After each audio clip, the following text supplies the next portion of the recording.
Hello and welcome to the season finale of 360 Vision. I'm your host, Yelena Mihailovic. Those stories plus commentator Barry Zwicker's report card on the media.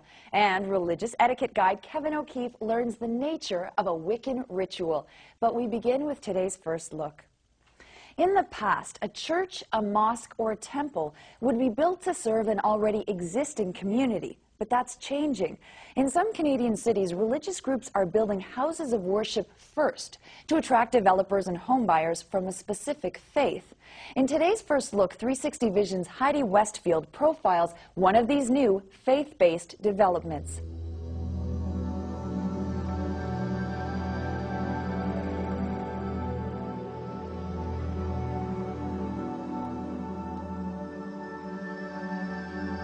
It's the pride of Canada's Ahmadiyya Muslim community, a busy mosque that on this Friday has attracted hundreds of worshippers for afternoon prayers.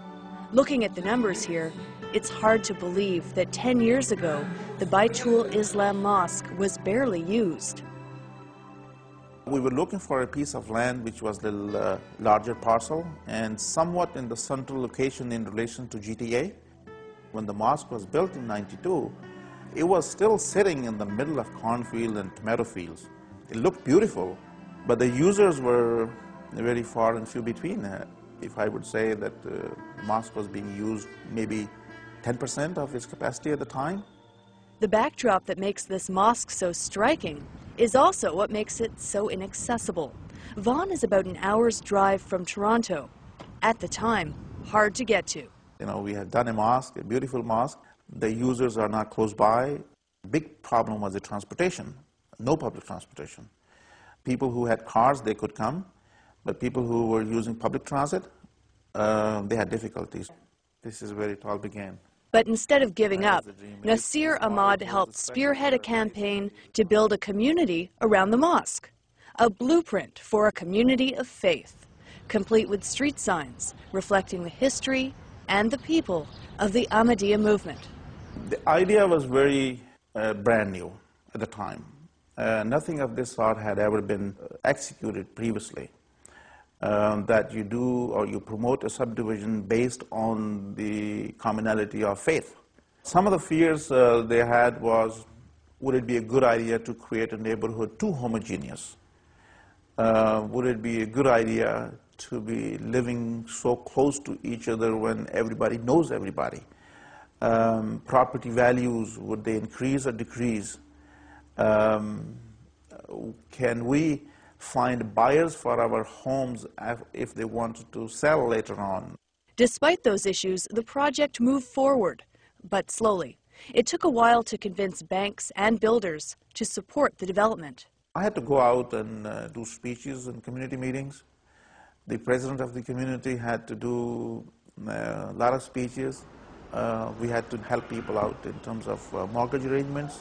The banks were a little leery about it, that, you know, within one community putting all the risk. The builders were very kind of nervous. Is it a good idea to give the whole subdivision to one community? I'll give your baby sister a kiss.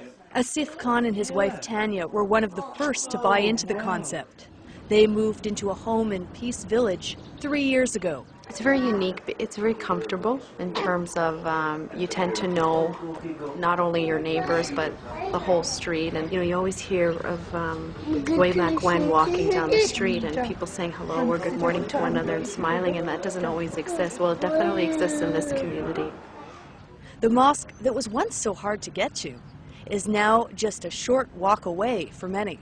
Having the mosque centered around the children's lives obviously reinforces the teachings that are taught in the house, and it's a reminder, so I think it's only a benefit, an additional benefit to the household teaching.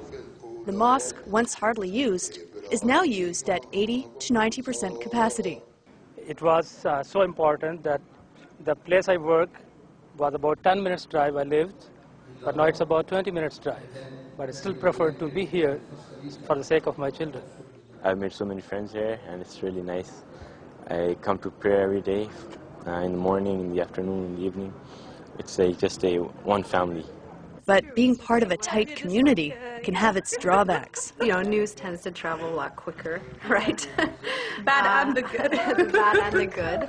And Gossipy, yeah. you kind of feel like sometimes you're being, not watched, but, you know, people will look out naturally. So they'll look out for the good and the bad. But overall, it's very, very positive.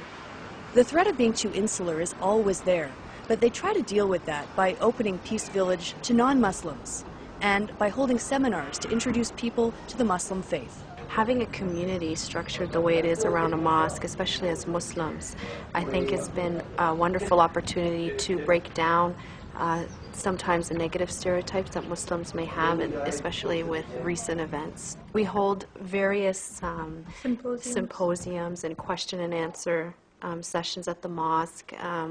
Just also having a mosque in all the homes around and seeing people walk to and from prayer, people become naturally interested. People become curious.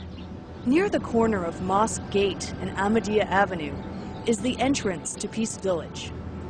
It's a reminder that sometimes if you build it, they will come. Here they are learning both ways.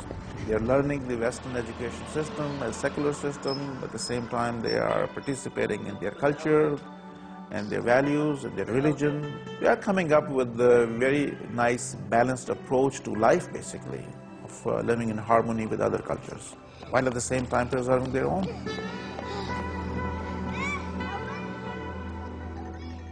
This isn't just a Toronto area phenomenon. The Ahmadiyya community is planning future developments in Ottawa, Calgary, and other Canadian cities.